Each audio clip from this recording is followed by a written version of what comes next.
Good morning, I'm Taylor Wilson, and today is Monday, March 3rd, 2025. This is the Excerpt. Today, Europe draws up a plan for peace in Ukraine. Plus, why it's so difficult for the auto industry to turn on a dime amid incoming tariff concerns, and Anora wins big at the Oscars. British Prime Minister Keir Starmer said yesterday that European leaders have agreed to draw up a Ukraine peace plan to present to the U.S.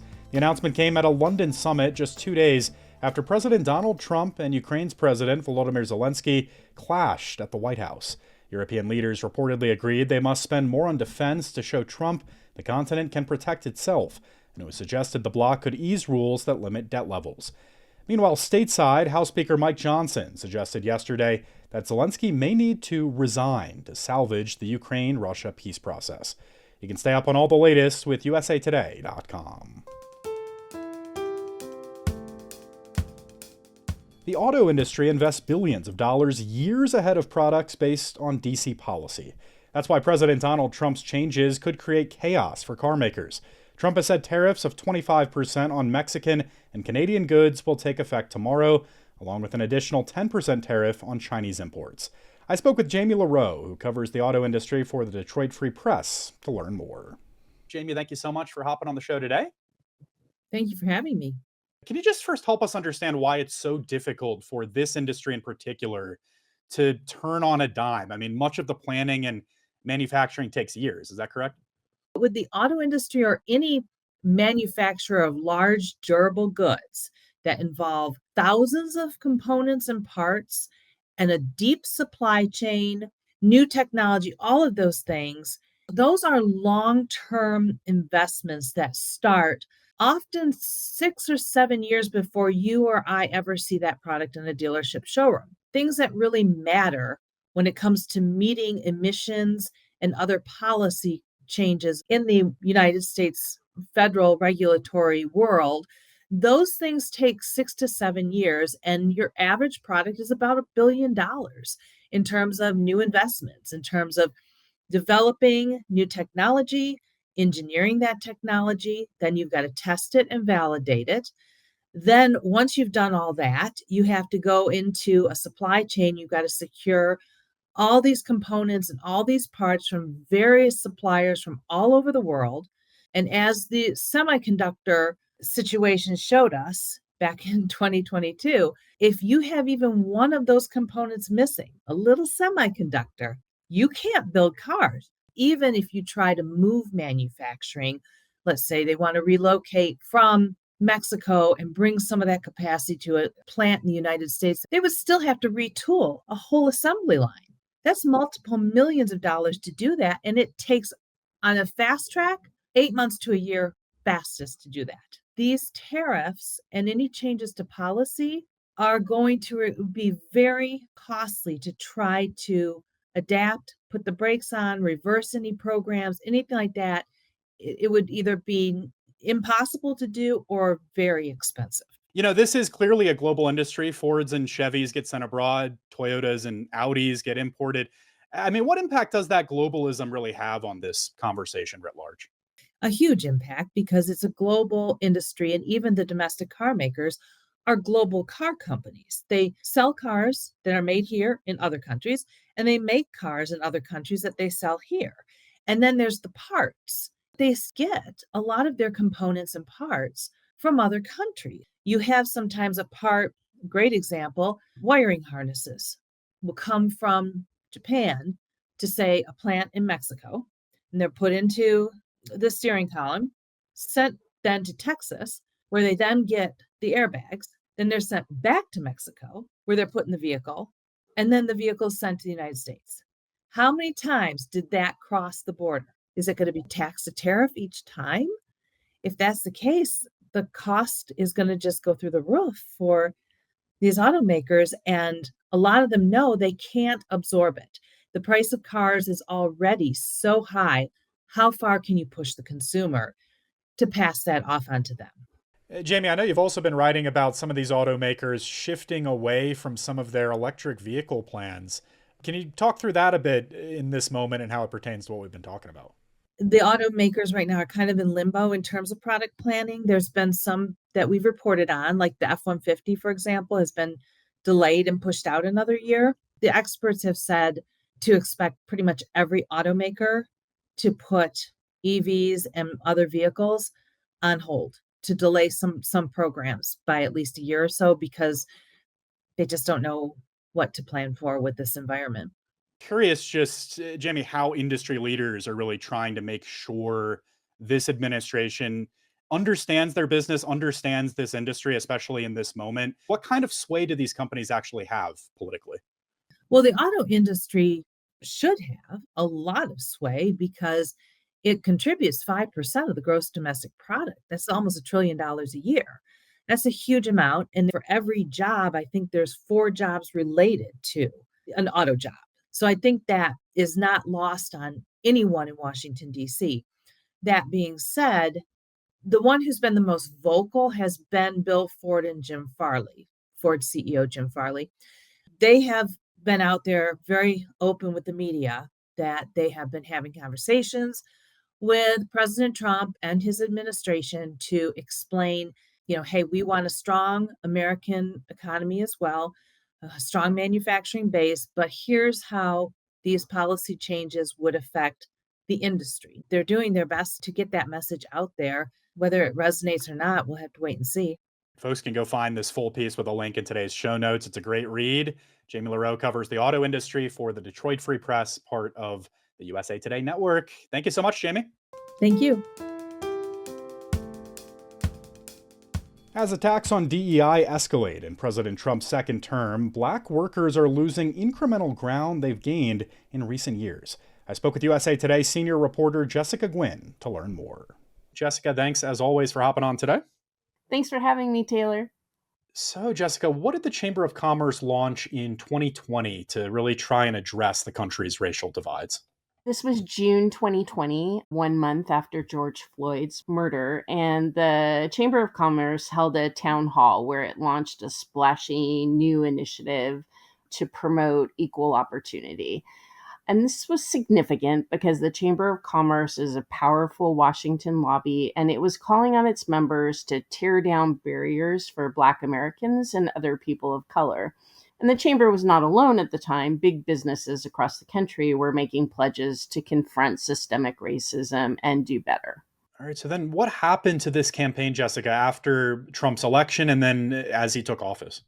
Well, now the Chamber of Commerce still has not commented on this. I reached out no fewer than 5 times, but shortly before President Trump took office in January, this high-profile campaign vanished from its website. The web page touting the Equality of Opportunity Initiative now redirects to the Chamber of Commerce's homepage.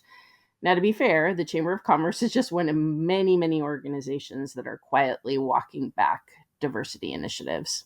So, how are companies now, Jessica, in this moment, dropping some of these initiatives, and really, why are they doing so? The wave of DEI efforts that swept through corporate America after George Floyd's murder forced a historic reckoning with race was powerful. But so was the backlash from conservative foundations, think tanks, political operatives. And their beef was essentially this. They say that diversity initiatives focus on race and gender at the expense of individual merit. And in particular, they object to things like hiring targets for women and people of color, fellowship or internship programs open only to certain groups, linking executive compensation to diversity goals. And these conservative activists now have a very powerful ally in President Trump. All right, so just kind of fast forwarding to this moment, Jessica, I mean, what has your analysis found here in terms of the impact of these rollouts on the careers of Black Americans in particular? Well, we've been tracking workforce data from the nation's largest companies for years at USA Today. And as part of that work, we have documented the chronic underrepresentation of Black Americans, particularly at the top of these organizations. And when we looked at a snapshot in time from 2020, the year George Floyd was killed, to 2022, we found that the number of Black executives rose by nearly 27% in S&P 100 companies. But in 2023, as the anti-DEI campaign gained momentum, the ranks of Black executives fell 3% from 2022. And that was twice the rate of white executives. Well, DEI advocates have been vocal for years on some of these issues, Jessica. What have we been hearing from them in this moment? What do they say? The blitz of diversity initiatives after Floyd's murder did very little to change the demographics at the top of corporations. The change that we saw was incremental. And even with those gains, our analysis shows that Black Americans are still outnumbered 12-1 by white people in executive roles. DEI advocates say these numbers show why corporations should not give up on policies and initiatives that remove barriers and expand the talent pool so companies can hire and promote the best people. They do say also that not all the initiatives adopted in 2020 and 2021 were created equal. Some of these initiatives were ineffective or legally risky. So getting rid of those and instead focusing on initiatives that create more diverse and welcoming workplaces for everyone is a good thing. All right, so what's next? Do observers and experts expect Black workers to lose more ground, Jessica, amid continued DEI backlash? Well, so data for 2024 is not yet available, but people who follow these issues closely expect to see the same trend play out going forward, given the current political and legal climate, and with companies like Facebook owner Meta completely abandoning DEI programs. But there are still other companies who remain committed to diversity and who are staying the course. I spoke with James White, who's a seasoned Black executive and the former Jamba Juice CEO, and he said companies that have been doing the work will keep doing the work. All right, Jessica Gwynn is a senior reporter with USA Today. Another phenomenal piece from you, Jessica. Thanks so much. Thank you so much, Taylor. It was a big night for independent cinema as the relatively small indie Anora won Best Picture at the Academy Awards. The night didn't have any massive gaffes, like the film being wrongly introduced as Best Picture, or surprise outbursts like Will Smith and The Slap, but in addition to the Anora win, the night featured a big win for actor Adrian Brody and an unusually long acceptance speech from him, and the expected calls for unity amid conflicts abroad. In addition to Anora's win for Best Picture, the film star Mikey Madison shocked, winning Best Actress over Demi Moore, who many had predicted would win for her work on The Substance. And Anora director Sean Baker won Best Director, where he gave an ode to movie theaters.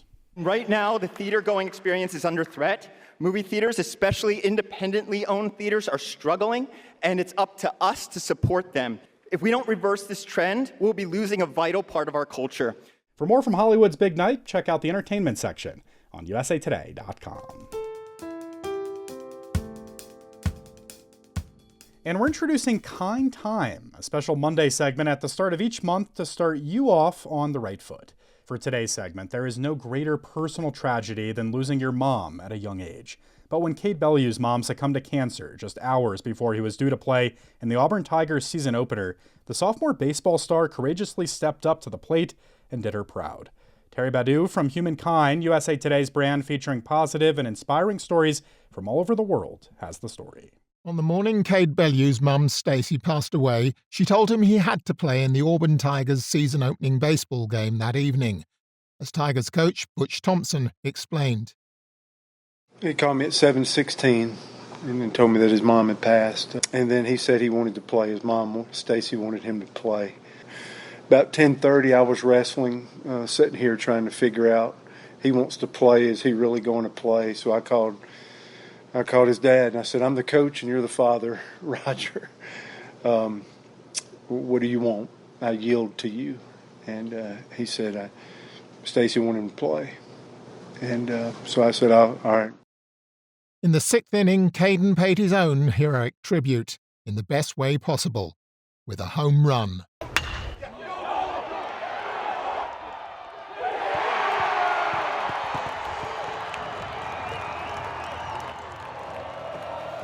One of the most inspiring things I've ever seen in 32 years of coaching was Cade Bellew's getting hit a home run. I know Cade played for his mom today. I don't know. That was the number one thing that happened tonight. That was some things are bigger than ball. This is one of those moments.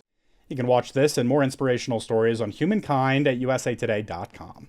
We have a link in today's show notes.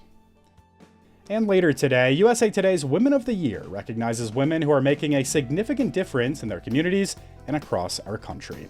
On today's bonus episode, we're bringing you stories from our 2025 honorees. We hope you find their stories as inspiring as we did. You can hear that episode right here, beginning at 4 p.m. Eastern Time. And thanks for listening to The Excerpt. As always, you can get the podcast wherever you get your audio. And if you're on a smart speaker, just ask for The Excerpt. I'm Taylor Wilson, and I'll be back tomorrow with more of The Excerpt from USA Today.